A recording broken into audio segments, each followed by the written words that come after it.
So one question I get asked often is, how did I get started in the animation industry? And what was it like working on Who Framed Roger Rabbit, which was the first film I ever worked on. It's where I began working. And it was a film that changed the animation industry. And one thing that people are often curious to know about the rabbit, as we call the movie, was is did you know it was going to be a hit? Did you know that it was going to be this huge thing that would change the industry?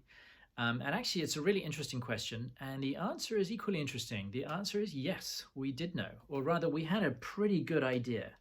And I've worked on something like 40 animated films, and I can tell you that most of the time it's hard to tell how the audience will receive it. You know, you have a sense that you're working on something good or maybe not so good, but you don't have this clear sense necessarily of whether something will be a hit or not. But there are times when you know, and one of those times was working on The Lion King, when we had a really good sense that this thing would be a big success. And the other time, and the time where I felt it the most strongly, was working on Who Framed Roger Rabbit.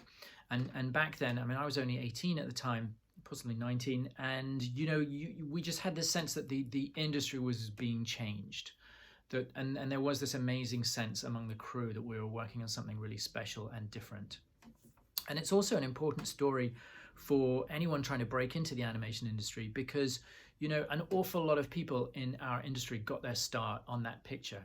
And people who really had very little animation experience. I mean, there were so many people in that building who knew almost nothing about animation when they began. And they began like me as an in-betweener, working, doing in-betweens.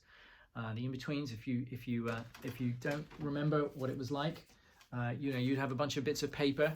Sorry, this is my ballot for the American election. Let's get around to voting.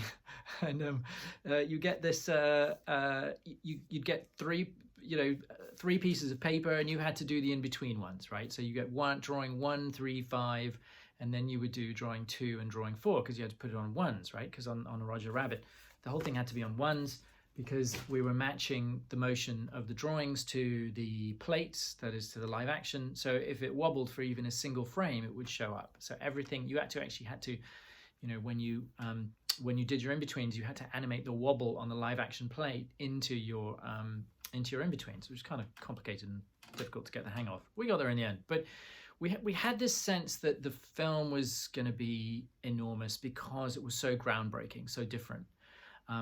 And that is relatively unusual. That is it's not often that you have that kind of esprit de corps, that sense of camaraderie among the crew, where you just feel like you're working towards this amazing goal, and it's going to be a kind of life-changing event. And it really was a life-changing event. Many of the animators after that picture ended went on to move to Los Angeles. People like Nick Ranieri, Andreas Deja, they all became big.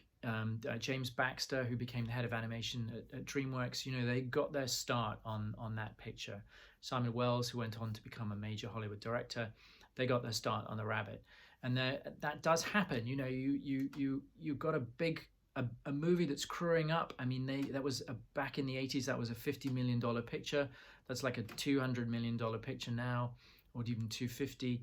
And they needed a lot of bodies. We had a couple of hundred people there in the building, in the Forum in Camden Town. And that is still the best way to break into the industry. If you've got your portfolio ready, you've got your demo reel ready, and you've got a big production that is moving to a town where maybe the pool of talent isn't that big, and it really wasn't that big in London in the 80s, suddenly they exhaust the existing pool of talent and they need to train people. And so they will take people who don't have a lot of experience.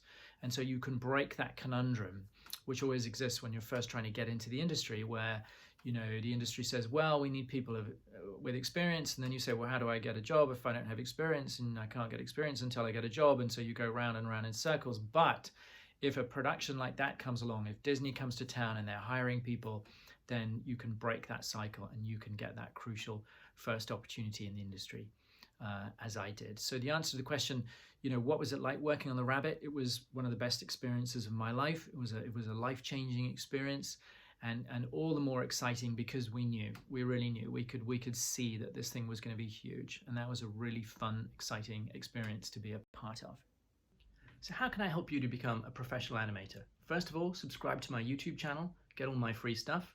Secondly, if you want to get started now, sign up for my course at animationapprentice.org, or come study with me at Escape Studios, or sign up for the online MA in 3D animation at Bucks New University.